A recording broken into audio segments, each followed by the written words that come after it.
Welcome back to Mystic Portal Emporium. I'm Eternal GM. I'm the other guy that's here occasionally.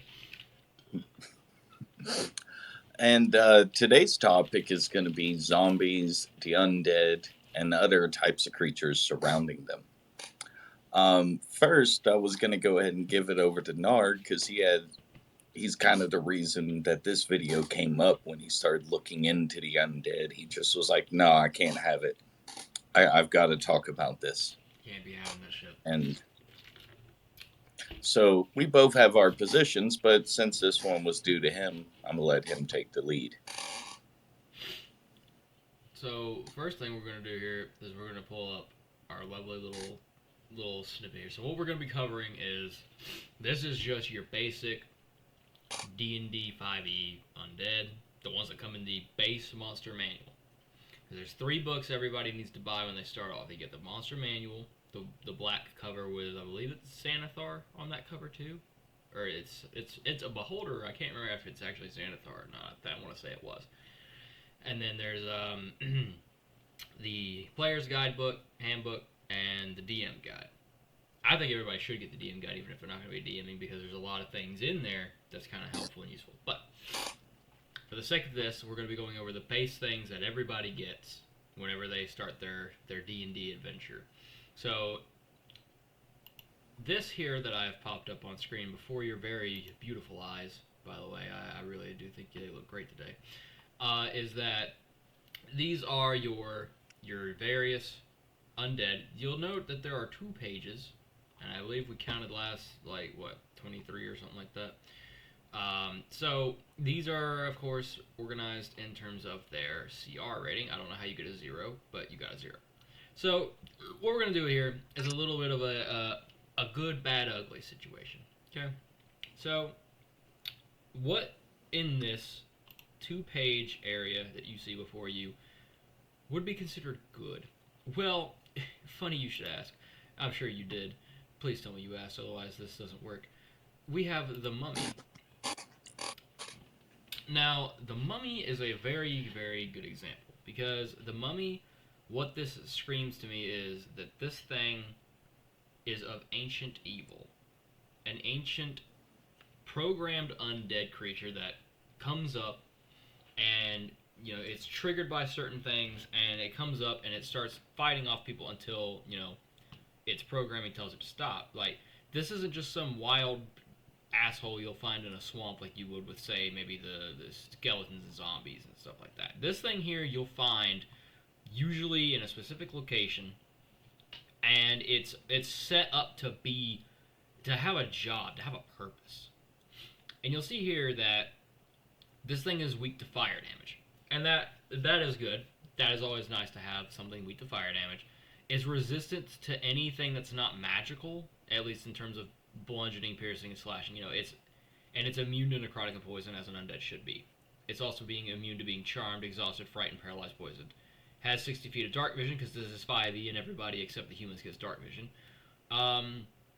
It's a CR3, so it's not that big a deal, but it is, because this is one of the few times where the CR actually does mean a good thing. Like, there are some undead on here that their CR just makes no sense, but this one with a 3, it does, because one of these mummies against a team of level 3, oh no, they're having a hard time. If you guys didn't have at least one magical using character in your team, you're gonna have a hard time.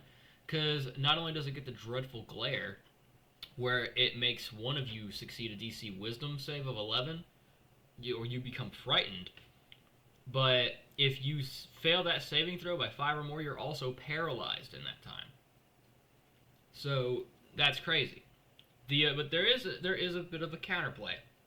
If you succeed, you are then immune to the dreadful glare of all mummies for the next day, but not the Mummy Lord, because they are a special kind of So, the Rotting Fist is where this truly comes into shining, and it's because this thing has average 10 hit points, plus average 10 necrotic. So that's a good 20 damage if, averaging.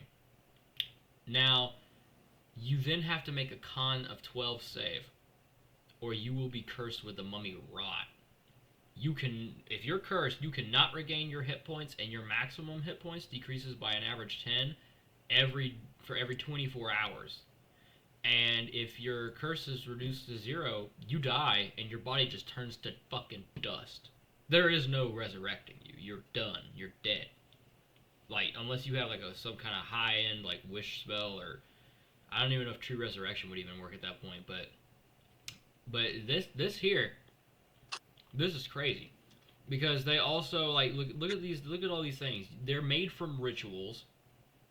They are, they can have been made by as a punishment, so they're going to be really pissed when they come into play. Or you could do any kind of flavoring with these things. They're put in here to guard treasures and tombs and things.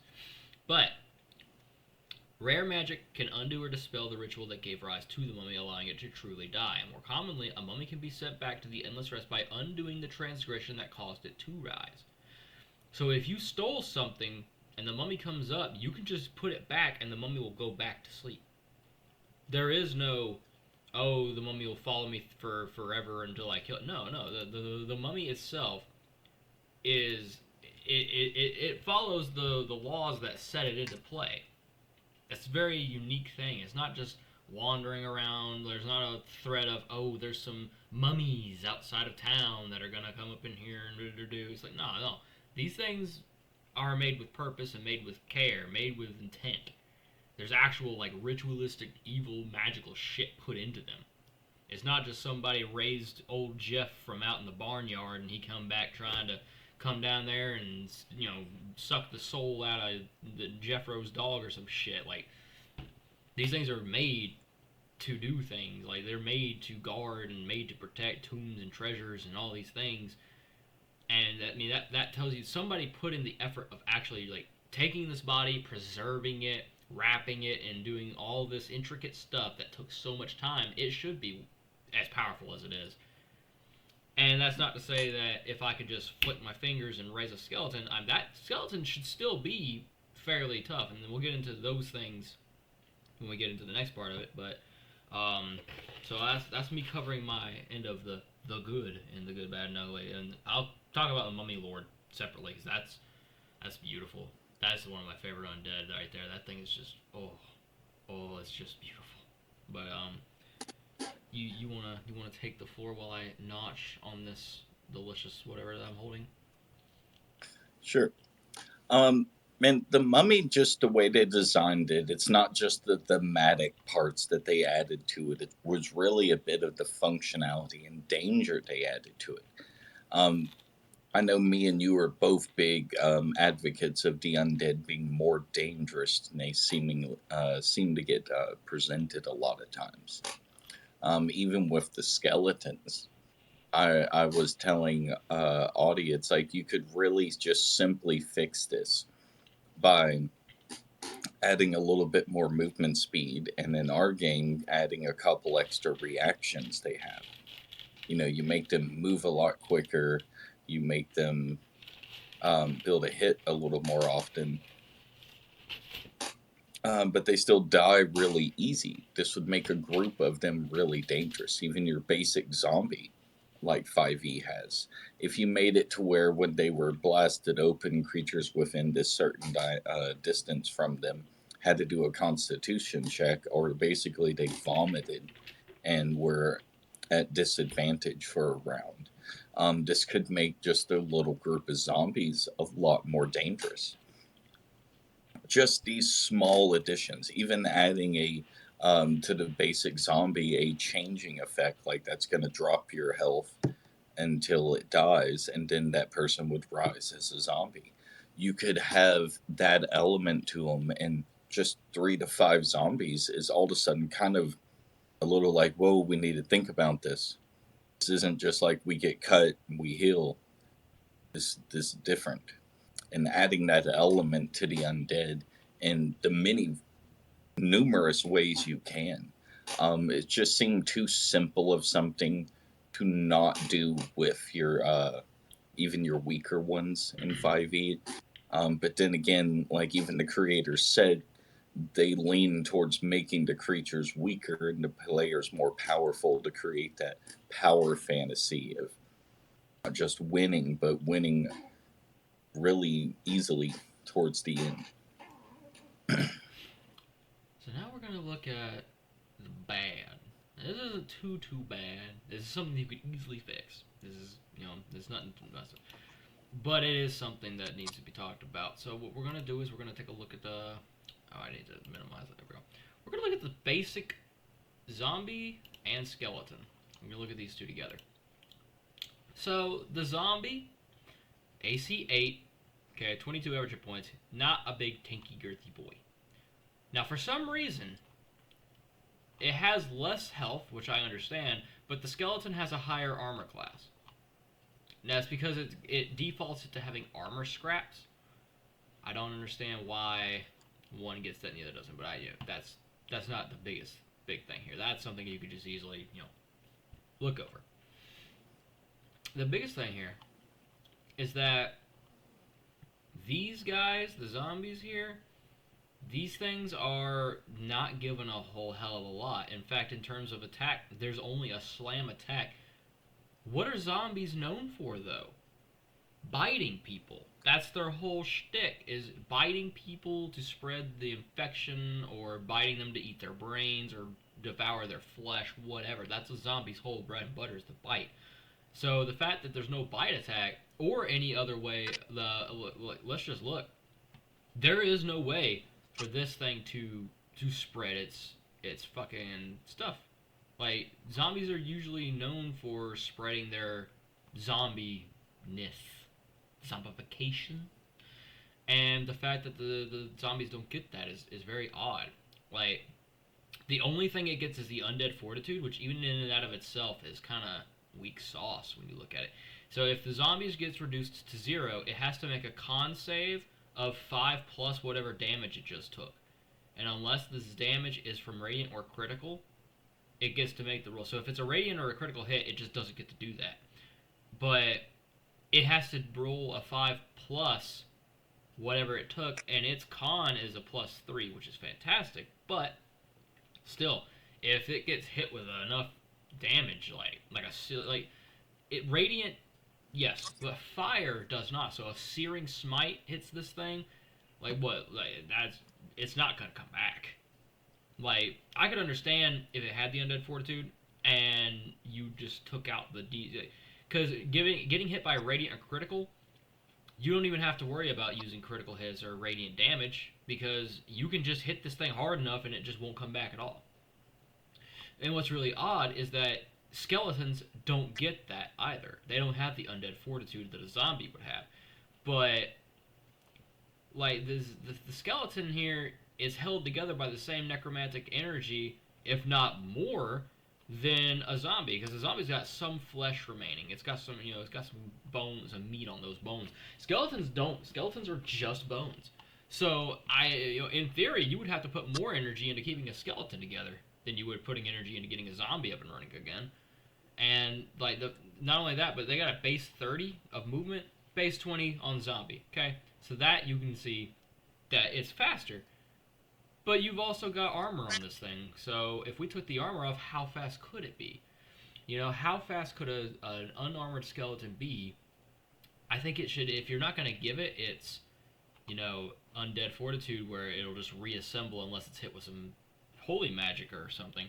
I think it should come back, and it should be faster. This should be a weaker monster than the zombie, but it should be faster to make up for that. It should be a lot faster, and this does make up because it has a short bow. That is good. The short bow has an average 5 piercing damage, though, which, being a quarter CR, that's nothing too bad. But if it just feels like you're missing out on so much when it comes to these things, like the zombie, like even in games nowadays, like when you play Baldur's Gate 3, you can get a zombie, and if that zombie hits somebody and then they die, while they have like one turn to die after being hit by the zombie, and if they do, they become a zombie. It's like why would we not put that into games like 5e? Give the zombies something more. Give the skeletons a little juice. You know, like these are maybe give the skeletons the ability to do something unique. Like if there's a group of them, maybe they could like two or three of them could get together and like just kind of mix match their fucking parts a little bit and make like a big skeleton that holds a sword or some shit. You know, some Voltron looking shit. I don't know.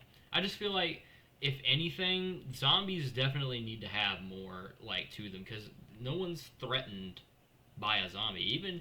Even at low levels, like I ran a campaign once and I started everybody. I think I started them at one. It was either they started at 1 or 5, but they ran up into a swamp and there was of course as intended for script purposes, I had there be a lot of them and I was going to have an NPC come in there that they needed, so the NPC would kind of come in and help out a little bit. But even so, when they realized it was zombie and then they realized there's a bunch of them around, they're like, oh, fuck it, I guess it's time to start. Guess it's a shame you guys picked the wrong swamp to step in. It's like nobody's scared of these things at all, and there's not really a big reason to be because the CR first of all is so low. Like you would need 4 of them to fight one guy by the logic used in this game's CR system. Being a CR a quarter means 4 of these zombies equals one level 1 character. You got 4 of those, like you're gonna need a lot of zombies here. But I don't know. I feel like skeletons need more. I feel like zombies. There's an obvious thing missing, and that is Undead Fortitude needs to be better. And I mean, get rid of that DC save, because otherwise it doesn't mean anything. You know, because that should be, hey, you have to hit me critically or hit me with radiant, because then anybody can just one tap a zombie, and if he doesn't make that big ass saving throw, then oh well, he's gone. And the skeletons have nothing much better because not. I mean, yes, they got a higher AC, but according to what I'm looking at here, to see their hit points are drastically lower. So if you can get past a 13 AC, which let's be honest, who the hell can't? I mean, you're just basically one tapping these skeletons, and like you need to put some respect on these things because they're coming back from the dead. Like not their souls, but their bodies are being used and manipulated by dark evil magics that are so powerful that they can cause somebody's body to come up out of the ground and start moving around and be intelligent enough to follow commands and orders as if they were a living person, to make a mockery of the living and to bring something basically to false life. You need to have a little more. If you're gonna have something lesser as an undead, like I could see some like in Divinity actually when I was playing that, which I do need to make another one of those. Your first undead summon you can get is just a amorphous blob of flesh and bones. It doesn't really do much. It's just there. I'm like, yeah, that makes sense because if I'm just now starting out as a necromancer and I just now have access to the ability to manipulate corpses, I'm not gonna start off on a person. Like that's way first of all that's a lot riskier because people catch you doing that shit. But it's also like it'd be a lot harder because that's a lot of muscle and bone to manipulate and move around. Like you'd start on something small like kill a rat or a fucking raccoon or something and start messing with those. But yeah, like making a big blob of flesh and bone because you're not skilled enough to form it into a body. That's actually really a good idea for a starter undead. But I don't, going straight into I can now just pop a human body up. It's like that seems a little excessive, especially if the human body isn't going to do much of anything. Really, it's just going to kind of be there as a shield. Like you can get stronger undead, sure, but I mean, undead themselves shouldn't be that weak, unless, especially the humanoid ones. Unless I can see an undead animal of some sort being that weak, but I don't know. To me, it just seems like they need more than that. That's why we let Diablo 2, their version of the Necromancer, do a lot of influence. Like, yeah, we're not doing the golem path stuff, but most of what you see with like the poison and bone and the summoning of the undead, that's kind of a lot of where base influence came from. So not only will you have different forms and stages, if you will, of undead, you're also going to be able to have that more powerful versions of it that you can produce. But yeah, you do start with small little things that are more utilitarian and kind of give you small advantages. Like, you will be able to see what your undead falcon or whatever we picked can see.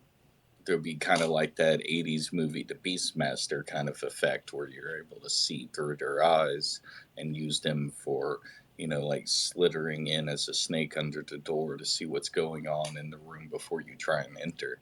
Because it's close quarters and you're a mage, not a marshal.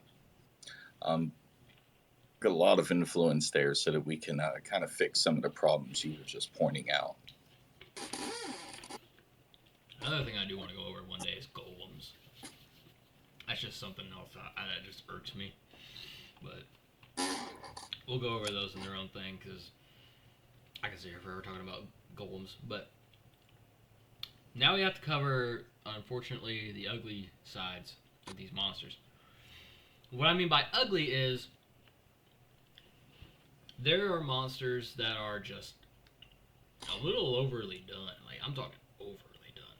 Now, a good monster needs to be something that a group can go fight and has the potential to defeat it. I'm not saying they need to be given the landslide victory, and I'm saying you need to give them a fighting chance.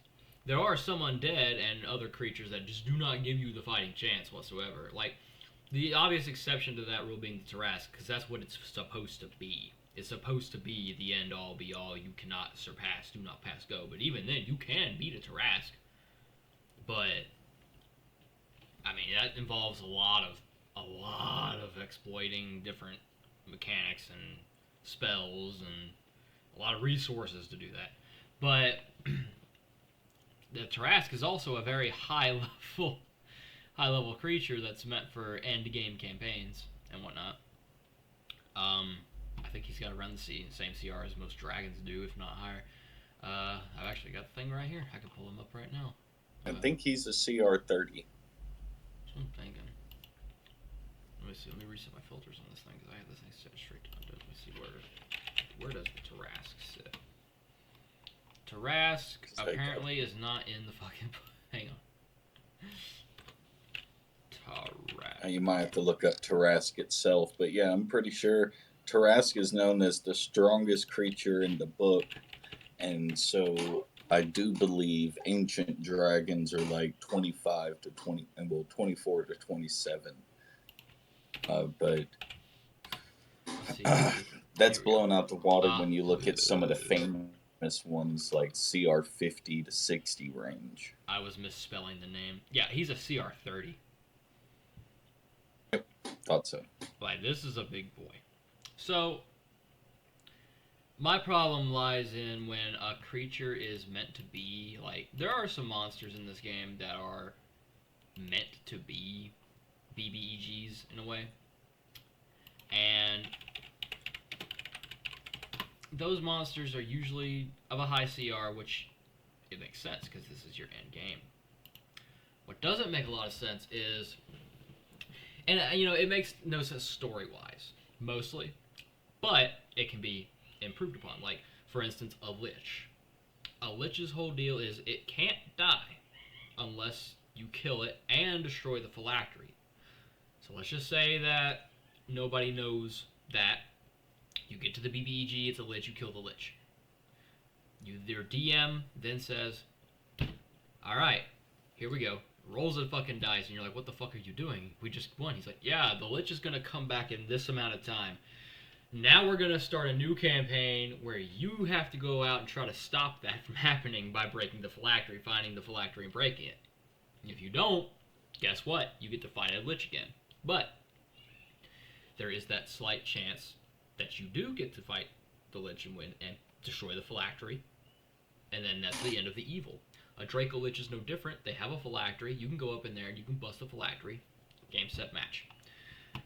What's very, very odd is this fella right here. We have the Death Knight. So, for people who aren't aware, the Death Knight here is, as it literally says right here, immortal. The Death Knight can never die until it atones for all the horrible evil things it's done. So what that means is you can kill a Death Knight and it will literally just come back to life at another point in time. And then it will come back mad at you and your friends for killing it and try to kill you again. And again. And again. Until you either die to him or you die to natural causes or old age, because this thing will never ever die. These things literally will just be around until the end of time, because these things, as you can see, they are chaotic evil. They will actually go around destroying villages and towns, enslaving people, killing innocents left and right. Why would you? And a lot of the time that these guys are made, it's on purpose. They purposefully become this. So why would you, if you became one on purpose, why would you ever atone and give this up? And if you became one because you fucked up and you did some bad things, you made, your God cursed you or whatever, why in the world, after doing all those things, like, how would you ever atone for them numerous, countless atrocities you've committed? But that's all not just a flavor and lore and story buzzkill, but it's a little game breaking because you never truly win against this thing. And I am not even seeing anywhere on the stat block where it comes back, like what it exactly, how many days it takes for it to come back. It just says that it'll always just come back. But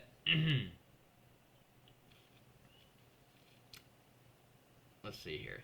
Where do we begin? So CR17. So obviously, there's going to be some problems with. It's just got a bunch of good stuff to it. It's a 17, which is odd because the 17 is also the CR of the Draco Lich. Even though a Lich is 21, a lot of that doesn't make a lot of sense to me. But this thing gets a +6 on a Dex saving, a +9 on a Wisdom saving, a +10 on a Charisma saving. And now that I'm looking at that, that reminds me, the zombies don't get they have a +3 on their con, but the zombie doesn't actually have a stat in the stat block that says +3 saving throw con. So I think it's just 5 base plus the damage. We'll talk about that again at a different point if we have to. But this thing's immune to necrotic and poison, which you would expect. It's immune to exhaustion, fright, and poison. You'd expect. Dark vision, it's 5e. You'd expect. Proficiency bonus of +6. So that's just something it gets. Here's something a little fun. The Death Knight has advantage on saving throws against spells and other magical effects. So the Death Knight can literally just square up on any party, and with an armor class of 20, your marshals are going to have a hard time getting to him. Somebody casts a fireball, well guess what? This guy's got advantage on that. He might not even get hurt by a fireball, because he just has advantage on any magical attack. So you're probably thinking, well, I'm sure it's not that bad. I mean, he's maybe we could do something else. Well, considering the fact that your other options are conditioning him, he's immune to exhaustion, fright, and poison, so that's off the table. Let's just look at this right here too. Martial Undead. Unless the Death Knight is incapacitated, it and undead creatures of his choice within 60 feet have advantage on saving throws against the features that turn undead. So not only has he got advantage over all magic saving throws, but now all the undead around him also have an advantage on turn undead and any other sort of crazy shenanigans that your cleric might pull out of their ass. What? This man's sitting here picturing a Death Knight that conquered a Mummy Lord's little group. Yeah, no, that's what I'm saying, man. That'd be some nuts. Absolutely nuts. That's insane. Now, we also get to take a look here. Spellcasting. This man's a spellcaster, ladies and gentlemen. He's a 19th level one at that. And Charisma is his fucking thing. So the spell save is DC 18 plus 10 to hit with spell attacks. What does it have in its arsenal? Well, it has Command, Compelled Duel, Searing Smite. Okay, okay. Hold Person, Magic Weapon. Oh, what's that one? Dispel Magic. He literally not only gets advantage on every saving throw to do with magical effects, but he can just straight up turn your shit off if he feels so inclined. I mean, Now that's that's gotta be like a like not just a shoot in it does its effect, but like illusions, anything that's a consistent effect, that'll build a target. Like yeah, it's a good thing they didn't go ahead and go, no, no, we're gonna give it dispel and counterspell. yeah. Like that would have been kind of fucked up.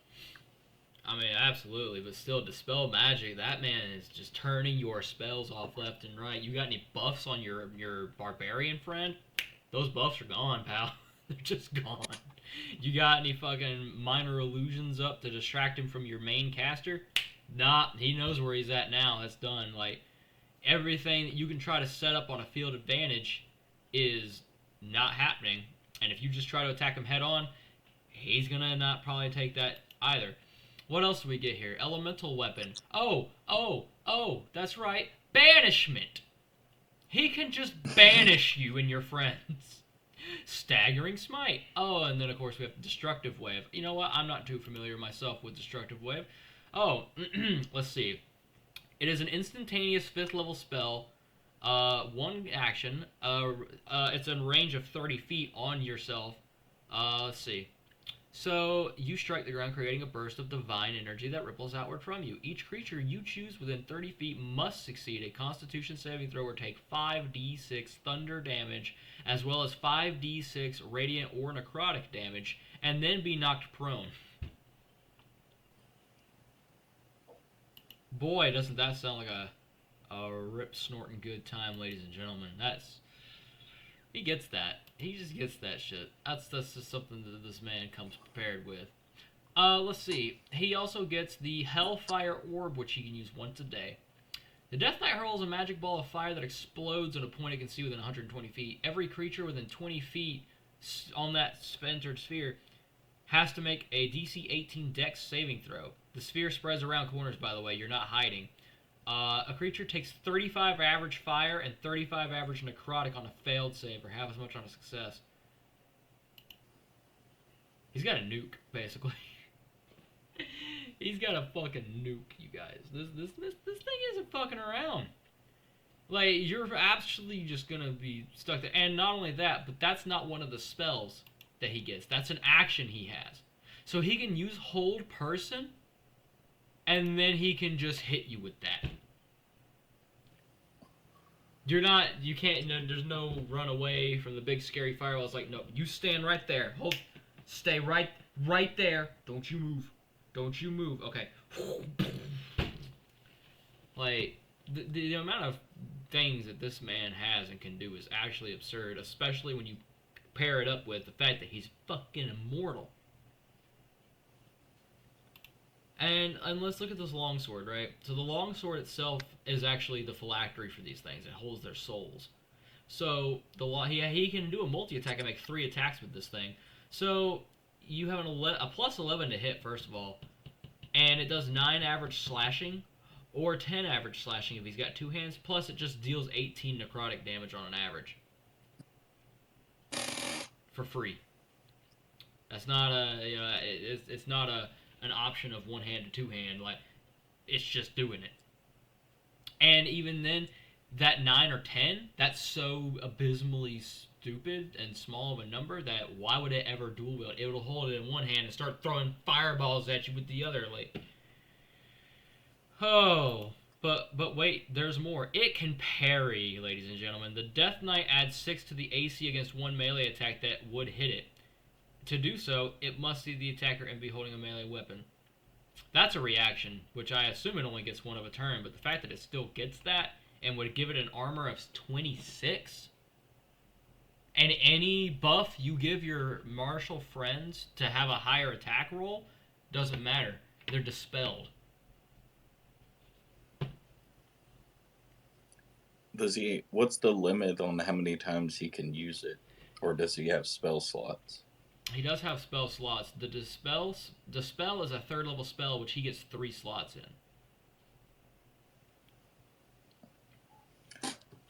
I mean, yeah, it is really like I will say in comparison to the other um undead we've been talking about. Like, forget the it just keeps coming back. Like, you can always do something as the game master to work with that, but this thing, I mean, yeah, if you have a cleric with you, you're going to be healing a lot, but necrotic's lowering your max HP. That's a brutal fight. And if there's any other undead, and of course you're going to have some minions with it, even if it's just fodder, he's got effects that can affect what he wants to. Oh yeah, and that's just another grand thing about him. Let me pull his thing back up here. So the Death Knight, one thing it has is it has let's see, I don't see it written on the stat block here. It should be in the flavor somewhere, but I know that these things also have an effect where they kind of just naturally draw the undead to them. Hang on. Oh, it is right here. Eldritch Power. The Death Knight retains the ability.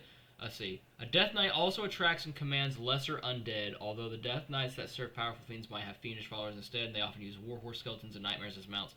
So not only do these things attract lesser undead, but they instantly just get to control them and command them to do shit. They just naturally have an army with them as well. Now, I have this here. The Lich is 21. Okay, let's just look. First of all, I mean, obviously you'd expect a lower AC. 135 hit points compared to the 180. That makes sense. This is a spellcaster, right? But you can see here there's the rejuvenation. You need to get rid of the phylactery. It does get legendary resistances, which you don't see on the Death Knight. That's fine.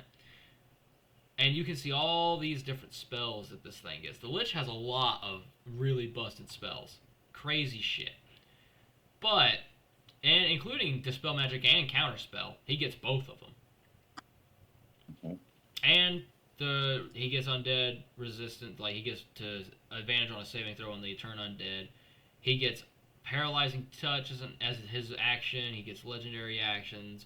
And then, that's crazy shit. He's got all kinds of nuts crazy crap. But here's the thing is there are ways to shut liches down. Like all he has is magic. So if you have enough people that know dispel magic or silence or anything crazy that would just completely nullify magic, you can just run up on this guy and have a decent chance at him. That's one thing. But the Death Knight will stand there and say, "You're not casting spells. Oh, did you cast a spell? Well, it's not going to hurt me because I have advantage. Oh, by the way, that magic you put over there, it's gone. That guy there, he's got to fight me by himself right now. Oh, your friend here? Yeah, he's holding still. He's going to eat this whole ass fucking hellfire orb to the face. Guess what? Did you kill me? I'll be back in like 30 years. And by that time, you're either going to be dead and my plans will continue as if nothing happened, or I'm just going to come up and bust your ass." Like, you have a way to kill the Lich. It's not easy. I'm not saying it is. I'm just saying you have a chance to kill a Lich. Even if you beat the Death Knight, it's coming back. And I honestly think you would have probably you would have an easier time fighting a Lich than you would against a freaking Death Knight. Now, granted, the Lich has more at his disposal. He's got resistances, lair actions, etc., etc. But still, the Lich and the Death Knight has armies with him. Like he has buddies, and he buffs these undead that are with him. And it even says he can command fiends. If he's working for someone that has fiends in the army, he can just command the fiends. The biggest thing I see on the Lich here is that he has lair actions. Like he has this. Look here, lonely existence. From time to time, they might be stirred from the single-minded pursuit of power to take interest in the world around it. But see,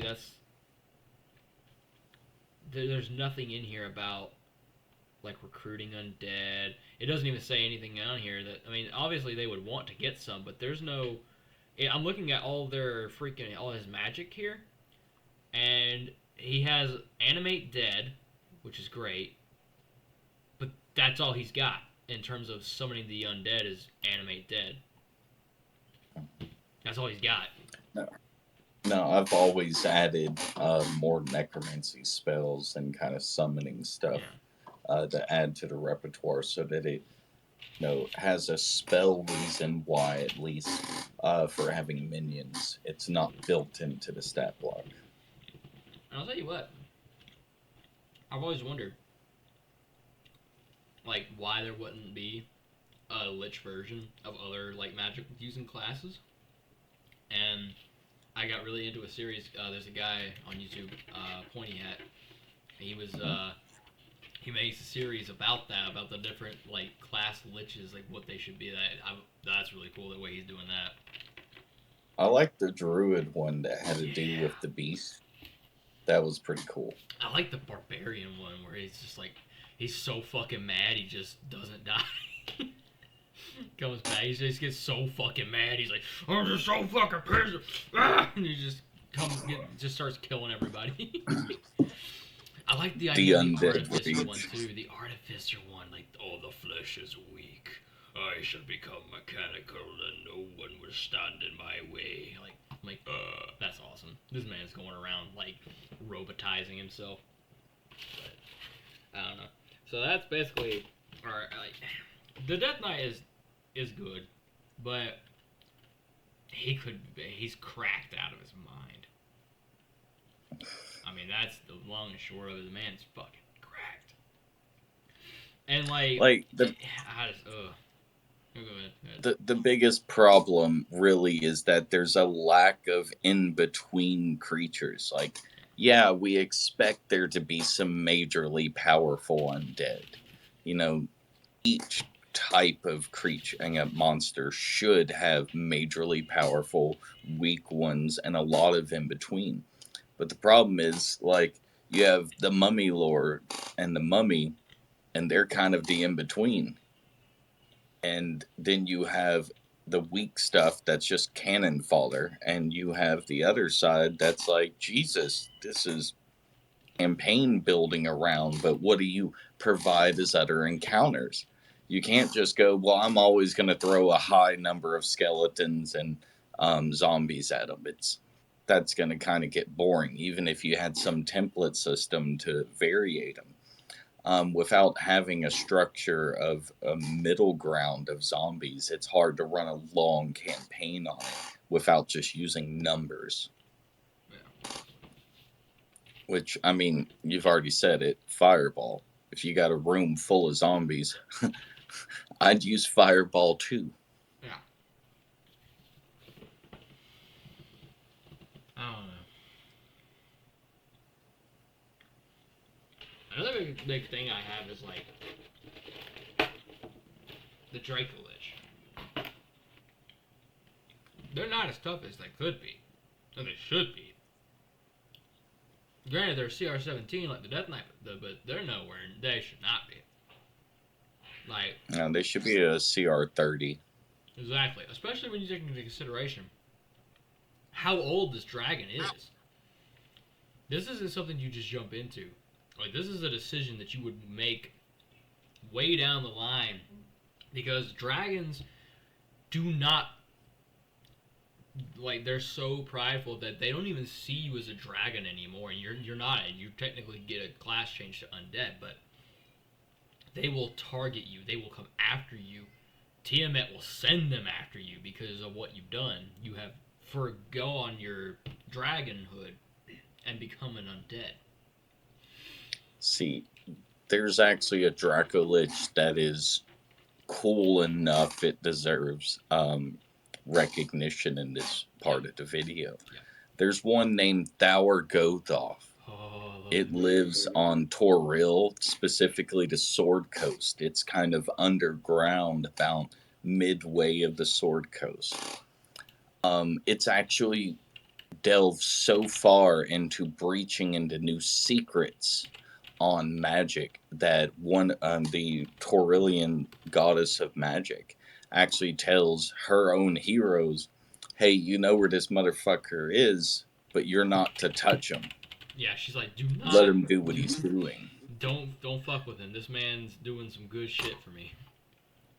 He has figured out how to do other dragons' breath weapons, as well as turning certain spells into breath weapons. I think the latest lore on him has him having issues with this really powerful disenchantment magic. Um, and he's actually popped his own connection to the skeletal body, but he's got a like treasure hoard of other skeletons of dragons just waiting for him to die. It's kind of like, I know I'm going to pop myself a few times, but the fact that I can come back means I can learn stuff others can't with magic. This guy's working on a dispel magic breath that would cancel out and make magic items into their mundane versions. So fucking crazy. And the thing is, like, I've actually got it pulled up here. Oh, let's see. Oh, yeah, CR50. Yeah, CR50, guys. That's fucking crazy. This man's actually out of his fucking mind. He originally was a black dragon, which is why he's so fucking sadistic and coming up with all these crazy ideas. But yeah, this guy is actually insane. Like, oh, dude, could you His imagine goal fighting that is thing? to obtain all dragon breaths. Oh, dude. Yeah, but picture his goal. His goal is to obtain all dragon breaths as well as master magic through dragon breaths. And Mm. at that point, attempt to find a mate that he can actually breed a new type of dragon. Yeah, that's another thing he's trying His to do. goal is actually to take out Tiamat and Bahamut and refound what dragons are in his image. That's the one thing that I'm like, what are you doing, dude? He's trying his damnedest to breed, even though he's undead. I'm like, buddy, I don't know how that's gonna go for you. You might have to get you a fresh Because one. a part of the lore is once he's mastered magic and all the other elemental breath weapons, he'll control magic that predates um, modern existence. So he should be able to manipulate the realms of time and be able to reform his body into a physical form, but new, because it is now representing all breath types. Oh, okay. If he can do this, he is now a magic wielding dragon breath spell casting all dragon breath types capable species of dragons. He will have officially created a new species and therefore could become the god of that, like Tiamat and Bahamut. But then if he conquers them, he becomes the god of dragons. Dude. Oh, that'd be so cool. He is the coolest evil lich like thing out there. Even I put him cooler than Vecna Oh, and a absolutely. Sirac all the way. Absolutely. Like So, there's nothing cooler undead, but like he's up there with that demon that's all about the undead. Orcus? And I forget his name. I think it's Orcus. It's Orcus. I think it is Orcus because he's got that rod or Mm-hmm. something that's a He's got part the of one staff of of the. the Orcus's wand. Yeah, the wand of Orcus, I Love think is what it Orcus, is. man. Orcus is fucking great. I love the whole But like feud between him and Orcus Demogorgon. and Orcus and Daurgothoth are literally the two most powerful undead, or else they should be. If they were to have 5th edition things, there should be nothing else in the undead world that should be on their level. A Sirac should be 3rd. Vecna is a god. We shouldn't be having a stat block for that unless the information that Ed Greenwood put out, that there's a book in Candlekeep that has the locations and names of the liches, as well as their phylacteries. And if you're not on the mortal plane and you're, not a god, your name shouldn't appear. And according to Greenwood, Vecna's name appeared. So we can go a lich hunting. Yeah, technically, you can have a whole mission where your whole goal is to take out, like, let's say your goal is to take out a specific lich that no one for centuries has been able to find its phylactery. Well, you could go on a mission to find a really rare book and then bring that to Candlekeep and gain access to go look at their books, and their monks and stuff will help you go around and find what you're looking for. And if it's that phylactery book, you can have access. I just would not recommend trying to steal anything. They have really impressive security systems and security guards, especially that dragon. Well, we're sitting at a 50-minute mark, so I think that might be a good place for us to give it a good old fashioned bye bye everybody. Come check out all the stuff, Yeah. not just some of it, but all of it. More than what we actually have uploaded. Look at that too. All right. Catch y'all later. Bye everybody.